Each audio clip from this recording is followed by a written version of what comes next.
Good morning, everybody. My name is Brad, and I'm really glad to meet you. And if I haven't met you, I would like to.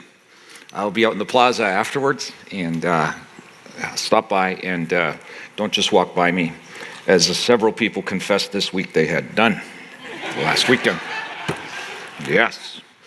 Hey, we're starting a new series this weekend. It's going to kind of take us through the fall, and as we've been thinking and planning personally, I have become more and more excited. It's a way overused word, but just looking forward to this fall and what Jesus might teach us and show us about himself together as a church. I somehow think that this series has been like 10 years in the making in my own soul, in my own life.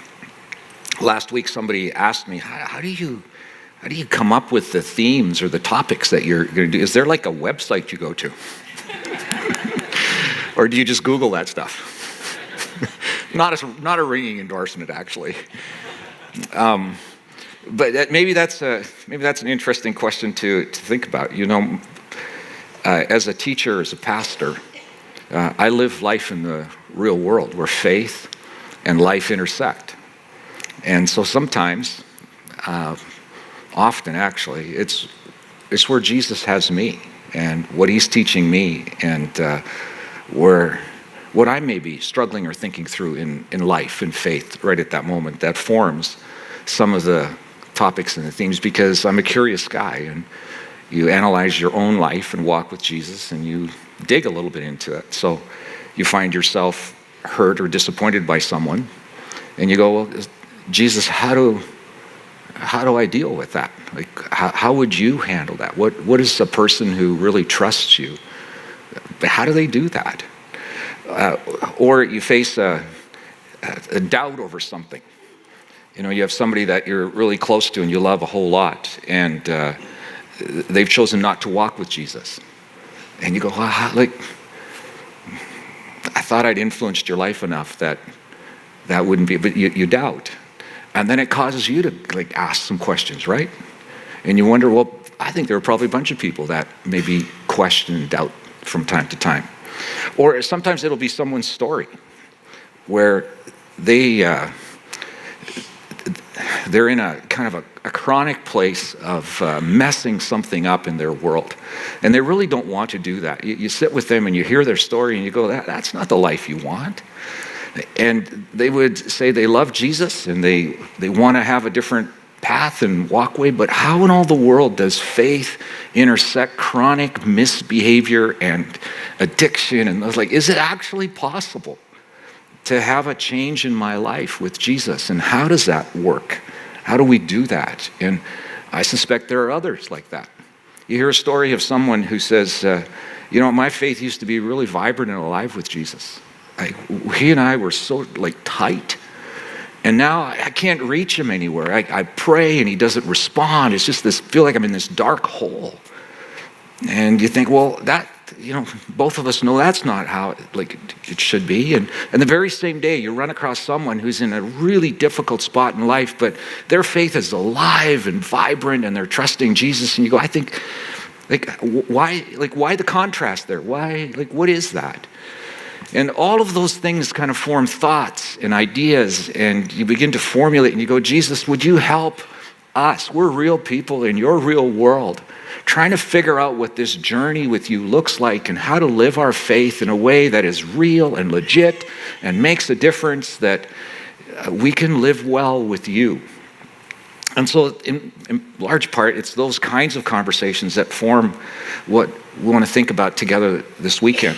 These next weeks. Then, from time to time, there will be information, an article, something that you read. Like this last 10 days or so, I read this statistic and did a little checking. There's a number of surveys that have done this. The question was asked of Americans, broad section of Americans, how many people would self-identify as Christians? And depending on the survey that you look at, it's someplace between 72 and 78% of Americans would say they're Christians. They self-identify. And then you take that group and you ask some questions, some defining questions. One of them is, what percentage of you would say you follow Jesus? that he is like every part of your day. You consult with him. He gives you direction. Prayer isn't just an academic thing, but there's a conversational relationship, and you kind of center your world and you're thinking around him, and he is central to your decisions, your direction, how you view things. How many of you would say that's for you? You're a follower of Jesus. I was surprised to hear that only 8 to 12% of people who self-identify as Christians would self-identify as followers of Jesus. Interesting, isn't it? And then sometimes you'll read a scripture that's kind of happening right around that time, and you go, Jesus, you really said that? Like, you meant that when you said that? I want to give you one of those examples in light of that survey. This is a incident that happens, it's recorded in Mark chapter 8. A little background, first of all. Jesus is once again, as he does from time to time, he's explained to his followers, his disciples, if you will, that he's about to go to Jerusalem in the next week or so. And when he gets there, he's going to be hunted down because of the things that he said about himself, because of who he claims to be, and the things that he's done, like forgiving people's sins. And when he gets there, he's going to be hunted down, and he's going to actually be betrayed. He's going to be arrested, brought to trial, and sentenced in kind of a sham overnight trial. He's going to be hung on a cross just outside of Jerusalem. He's going to die, and then 3 days later, he's going to come back to life again. If you recall the incident, one of his close friends, Peter, comes to him and goes, Jesus, you got to tone that down a little bit. Like, that is not good for the motivation of the team, right? Can we not leave the death, arrest, and that kind of stuff out? Which kind of eliminates the resurrection, I know, but can we not just go to Jerusalem and do the Passover? Why do we have to talk about, it's just not good for the movement. To which Jesus says this. He responds, he says in verse 34 of Mark chapter 8, then, calling the crowd to join his disciples, he said, look, if any of you wants to be my follower, you must say a certain prayer at an altar. Repeatedly, if that doesn't seem to take. Go to church at least 2 times a month. More often is better because I'm watching. Give me 10% of your money each week and try to live a moral life. And if you can, try not to worry or be afraid about stuff, and make sure you say hi to your neighbor. Forgive if the infraction isn't too serious and the other person apologizes. Oh, right, and read the Bible and pray every day. If you do that, you get to go to heaven when you die. It's exactly what it says, right? No, actually not. That'll get you booed. It won't get you killed. It won't. This will get you killed. Then calling the crowd to join his disciples, he said, if any of you wants to be my follower, you must give up your own way. Take up your cross and follow me. Really, Jesus? You meant that? You meant take up this instrument of death and die? It's probably just a metaphor, right? It just means try to live self-sacrificially if you can. If you're my follower, just kind of don't live for yourself. Probably that's what he means, right? Well, apparently, he has some things to say about following. Maybe he's speaking to the 8 to 12%, not sure. But whatever he is saying here, apparently becoming a follower is optional. You don't actually have to be a follower. But if you are going to be one, you're going to have to, it appears, give up your own way. Take up an instrument of death of some kind, whatever that is, and then make following me the whole deal of your life. It appears that's what he says. Well, that's a bit over the top, isn't it? That's a bit demanding. Jesus, you keep talking like it's like this. It's no wonder. It's really no wonder that only 8 to 12% actually follow you. You maybe should have listened to Peter when he asked you to tone it down a bit. It's pretty radical, right, Jesus? And you couldn't possibly really mean that. So, okay, before we go there and assume we know what Jesus is saying here, I think it might be really important to think through a little bit of when Jesus uses the term become my follower, what does he mean by following? Is it exactly what you and I think about when we think about following? Let's read it again. This is the call, right? This is what he says in here. Then calling the crowd to join his disciples, he said, if any of you wants to be my follower, so this is about following, you must give up your own way, take up your cross, and then follow me. It's not an unusual or new theme. If you go to the beginning of Mark chapter 1, this is what he says. Another incident. One day as Jesus was walking along the shore of the Sea of Galilee, he saw Simon and his brother Andrew throwing a net into the water, for they fished for a living. Jesus called out to them, "Come, follow me, and I'll show you how to fish for people." And they left their nets at once and followed him. A little further up the shore, Jesus saw Zebedee's sons, James and John, in a boat repairing their nets. He called to them at once, and they also followed him, leaving their father Zebedee in the boat with hired men. Flip over one page to chapter 2. Then Jesus went out to the lakeshore again and taught the crowds that were coming to him. As he walked along, he saw Levi, son of Alphaeus, sitting in his tax collector's booth. "Follow me and be my disciple," Jesus said to him. So Levi got up and followed him. Do you see kind of a pattern in these stories? Jesus invited people to come and follow him. But in order to understand what he meant by following, we need to think firstly a little bit about Jesus and who he was and who was asking them to follow. Follow whom? Well, you see, we know Jesus by a variety of titles and job descriptions, if you will. We know him as the Son of God, the Messiah, the Christ, the long-awaited King of the Jews. But in the first century, if Jesus came to your town and he was going to hang out with the citizens of that town, you would think of him, you considered him a rabbi, a teacher of the scriptures with his own unique way of reading and interpreting the Torah, known as another term, you might hear it in the New Testament every once in a while, his yoke. Like, my yoke is easy. That's my set of teachings. That's what I stood for. That's my way of life. It's not just information. It's my whole way of how I conduct myself and what I think and my worldview. And he would travel from place to place and he would tell his own unique interpretation of the Torah and who he was, his way of thinking, way of living, and understanding the scriptures. It would be at least 10 years before followers of his way would be called Christians. You know what they were called before that? People of the way, of his way, of Jesus' way. People who ascribed to the things that Jesus had taught, not just as information, but they aligned their lives with him. And it made a difference how they lived. They centered their thoughts and their minds around Jesus, this rabbi. Now, that may seem a bit benign, but there are all kinds of implications for that when Jesus invites his friends and the crowd to follow him. We can begin to kind of get a grasp of what he had in mind when you see Jesus inviting people around him to follow him in a different context than we might think follow. See, for people to follow him, Jesus was not saying, "Follow me around." It's not really what he was thinking, though that was part of it. That wasn't all that was to it. It's not like following him on Instagram or Facebook. It's a little different than that. It's not like being a student, being a freshman at Sandra Day O'Connor or GCU in a classroom taking notes. But to follow him meant that you were his disciple. That's what it meant. Now, that's a really important word to understand.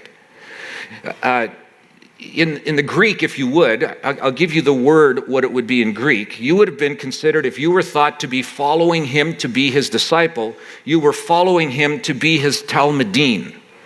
That's a word that meant disciple, follower, or student.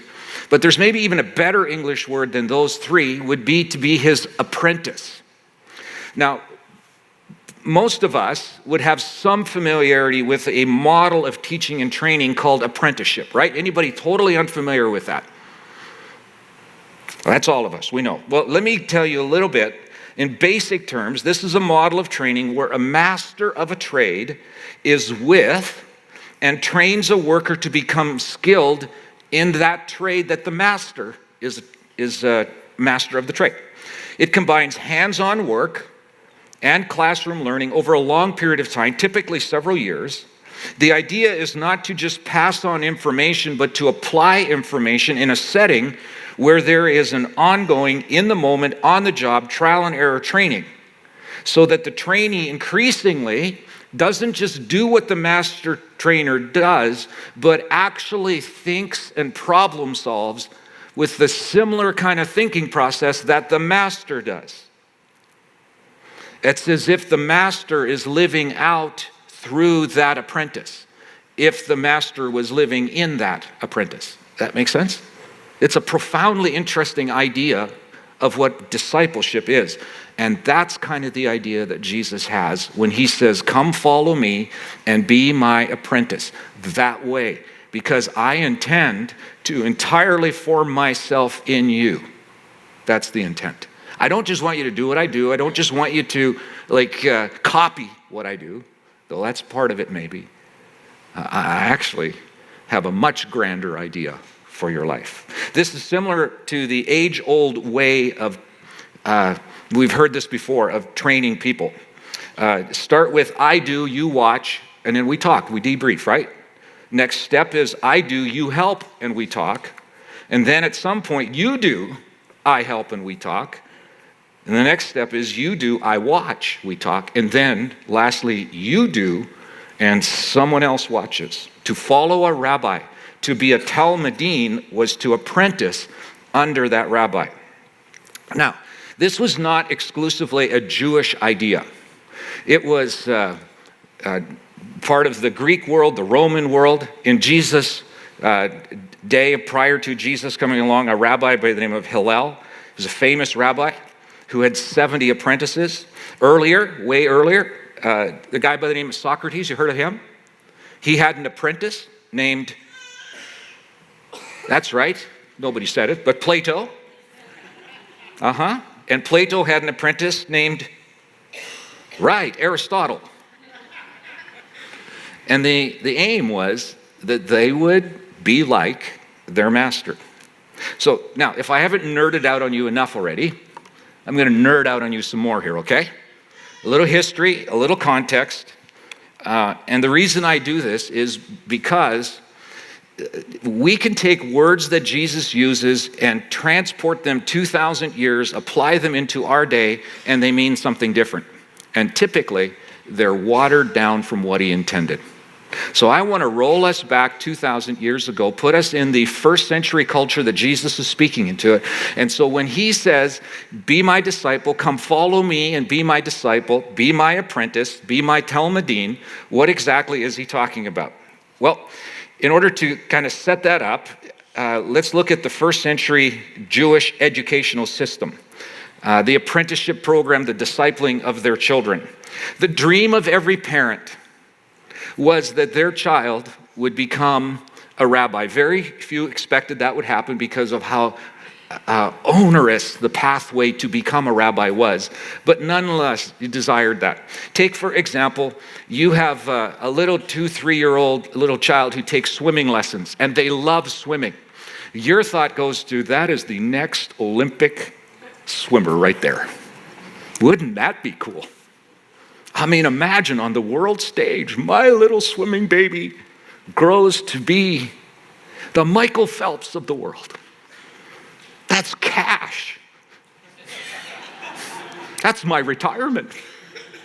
You wanted your children to excel. We all do as parents.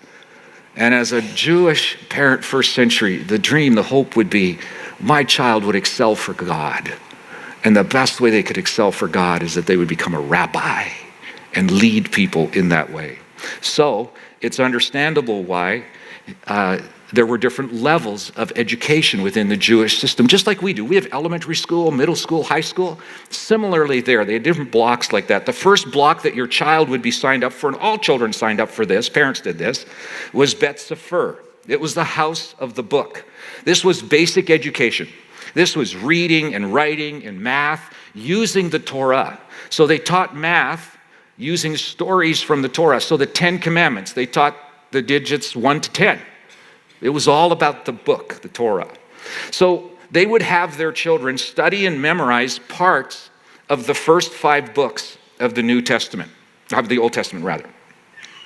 And if you could master some of that, a good portion of that, over the next 5 to 6 years, you would graduate and pass to the next level of education. Estimates are, there's no historical proven data for this, estimates are that only 10% of the children who started Bet Sefer would actually make it to the next level, Bet Talmud.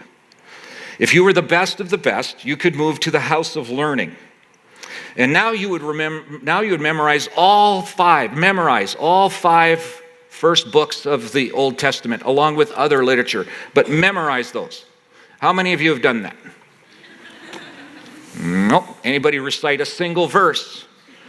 In the beginning, right? Got that one? Yes. But if you could excel there, and again, just a small percentage would make it to the next level, you would now move to the next category, and that was Bet Midrash. Now, at this point, if you didn't make it, you would go back home and you would pick up an apprenticeship if you were a boy with your dad or your uncle or your granddad, and you would learn a trade. If you were a young lady, you're 12, 13, 14 years at this point, now you're getting married and you're going to start to bear children. That's the path at this point. Now, the small percentage that would go on would be moved to Bet Midrash, as I said. This is the house of study. This was actually a building that was built on the side of the synagogue, and there you would be taught by a full-time paid teacher of the Torah. And once again, only the best of the best would make it further, because you would now come out of that period in your late teens having memorized the entire Old Testament. Memorized, along with other literature. Can you imagine that? It's really quite something. If you were fortunate enough to make it beyond that, you were the Rhodes Scholar, you graduated summa cum laude, you were the best of the best. It's estimated in the first century that all of the first century, there may have been more, but there's only recorded history of 5 rabbis in the first century. You see how exclusive this was? Your little swim baby? Do you know that your little swim baby has 1 in 500,000 chances of making it to the Olympics? That would be 0.0013%. That's about the percentage of making it to the next group. And the next group was this. If you were successful and you moved on, you would now look to become the Talmudim, the disciple of a rabbi. But there were few rabbis, and rabbis did not go looking for their Talmudim.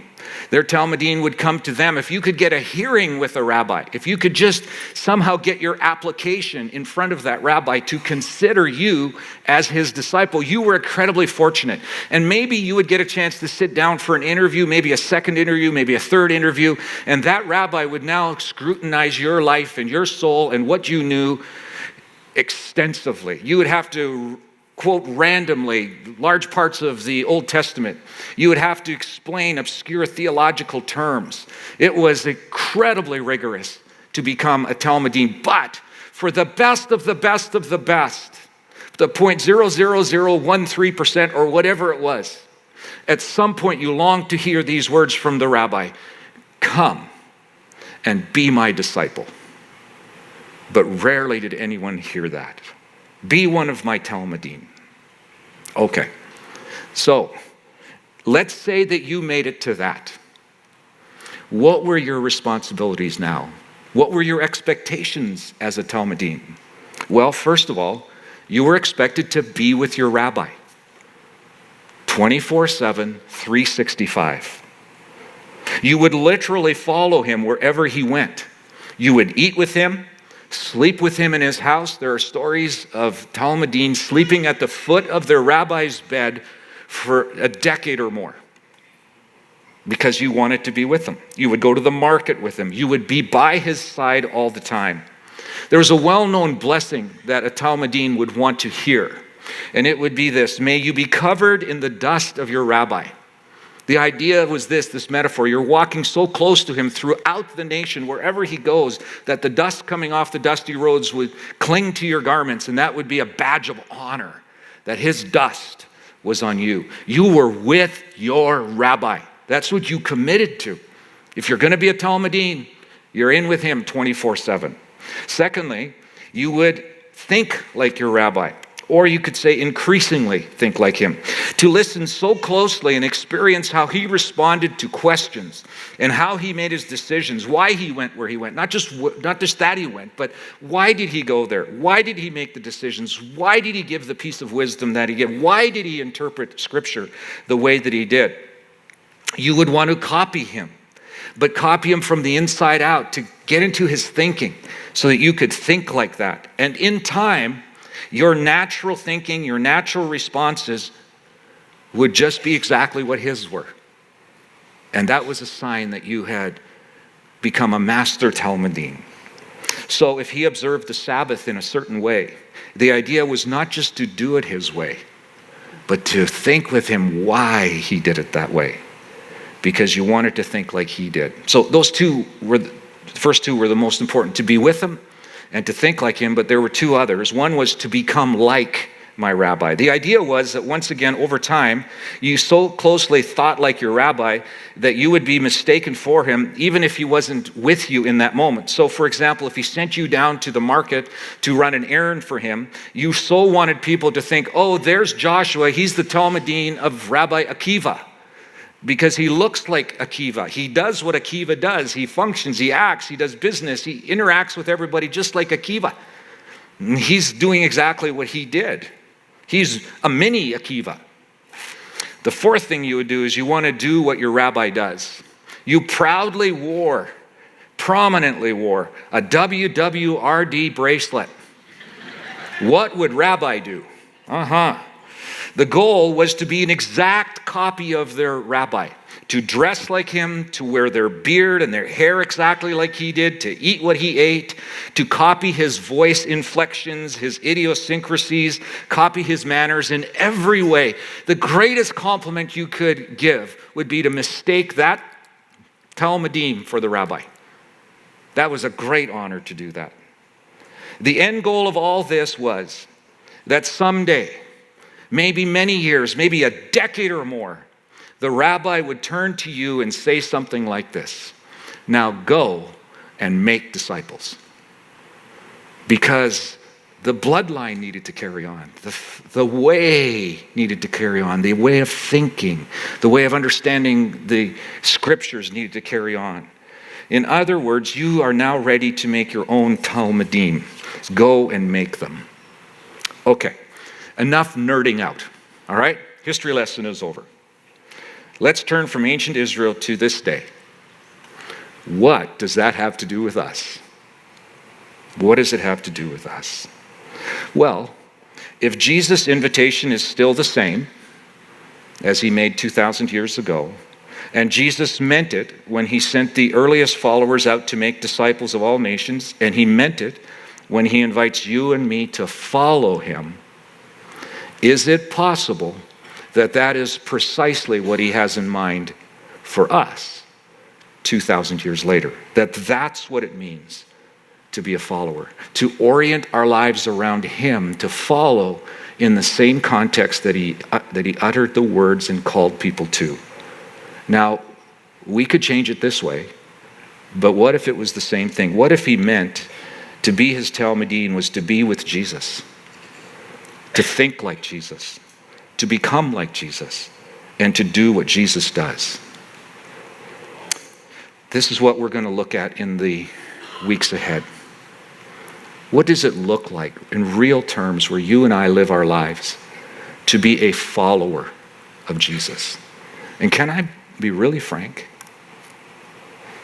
My hope would be that if you today would look at your life and go, I self-identify as a Christian.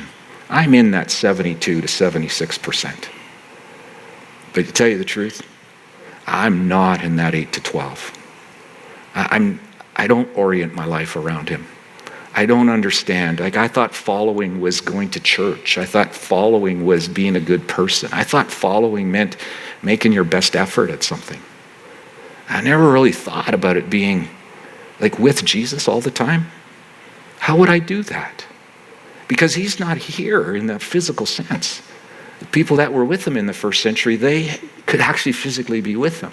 How do we do that? Well, I don't know if you know this or not. I hope you do.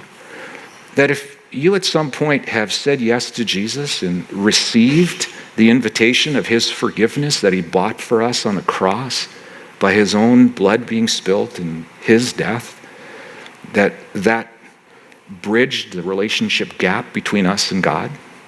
If you have embraced that and received that and said, yes, Jesus, I accept that, and that by grace, and you have become an interested, maybe novice disciple, if you will.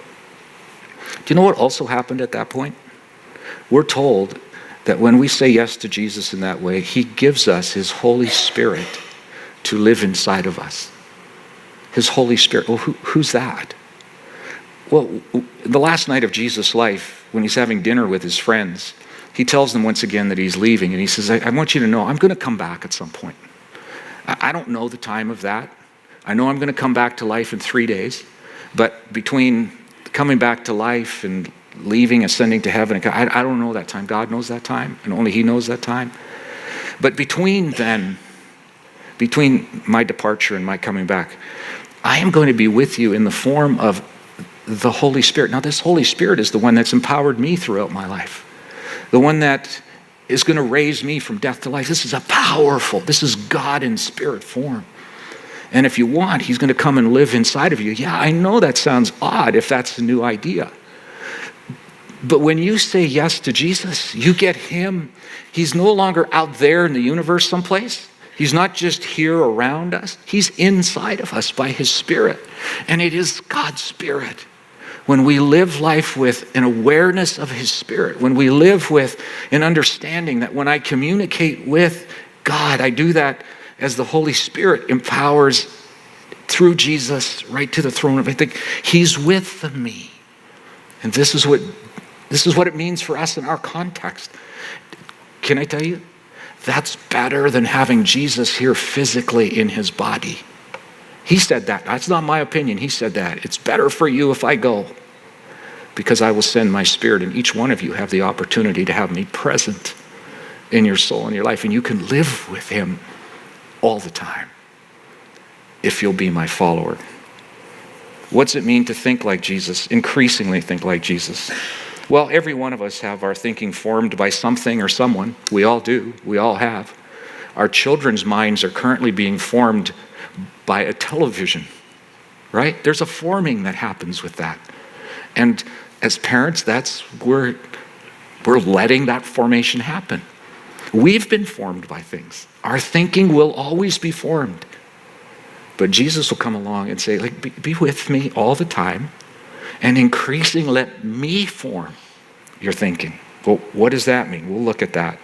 Increasingly become like Jesus. Likewise, we're being formed in our thinking. We're formed into being somebody. We're all being formed. And how do we be formed into someone who is like Jesus? And lastly, increasingly do what Jesus does. This, we will find, is not about copying what Jesus does. The whole WWJD idea is okay, but there's something far better than that.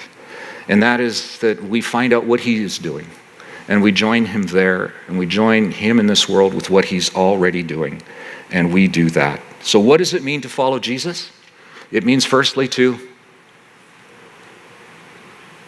we've got a lot of work to do, don't we?